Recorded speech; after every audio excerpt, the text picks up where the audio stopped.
మనకి ఆర్టరీస్ అనేవి మన హార్ట్ నుంచి మేజర్ రక్తనాళాలు అయోర్టా ఉంటుంది. అయోర్టా అనేది మనకి చెస్ట్ నుంచి పొట్టలోకి వెళ్తుంది. ఇక్కడ నుంచి పొట్టలోని ఆర్గాన్స్కి, తర్వాత కిడ్నీస్కి, తర్వాత కాళ్ళకి కూడా కిందకి వెళ్తూ ఉంటాయి. ఈ ఎన్యూరిజం అనేది ఈ ఈ రక్తనాళాల్లో ఎప్పుడైతే మనకున్న నార్మల్ సైజు కంటే రెండింతలుగా ఉబ్బిందంటే కనుక దాన్ని ఎన్యూరిజం అని డిఫైన్ చేస్తాం. ఒకసారి ఈ ఎన్యూరిజం పెద్దగా అయిన తర్వాత పగిలే అవకాశం ఉంటుంది.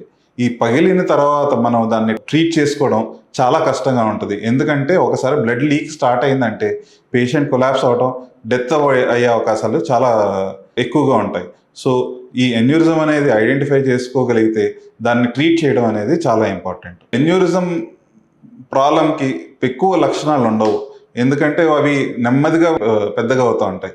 ఈ పెద్దగా అయినప్పుడు జనరల్గా పేషెంట్స్కి ఎవరికి నొప్పి రావడం కానీ లేకపోతే వేరే సమస్యలు అంటూ ఏమీ కనిపించవు. చాలాసార్లు ఏమవుతుందంటే వేరే సమస్య కోసం మనం స్కాన్ చేసినప్పుడు ఈ ఎన్యూరిజమ్స్ అనేవి బయటపడుతూ ఉంటాయి.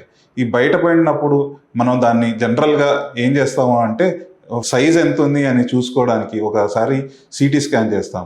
అదే కనుక ఎన్యూరిజం సైజు 5 సెంటీమీటర్ల కంటే తక్కువ ఉందంటే కనుక 6 నెలలకు ఒకసారి స్కానింగ్ అల్ట్రాసౌండ్ స్కాన్ ద్వారా మనం ఫాలోఅప్ చేస్తాం. 5 సెంటీమీటర్స్ కంటే ఎక్కువ కనుక ఈ ఎన్యూరిజం సైజ్ పెరిగి ఉంటే కనుక దాన్ని మనం ట్రీట్ చేసుకోవాల్సిన అవసరం ఉంది.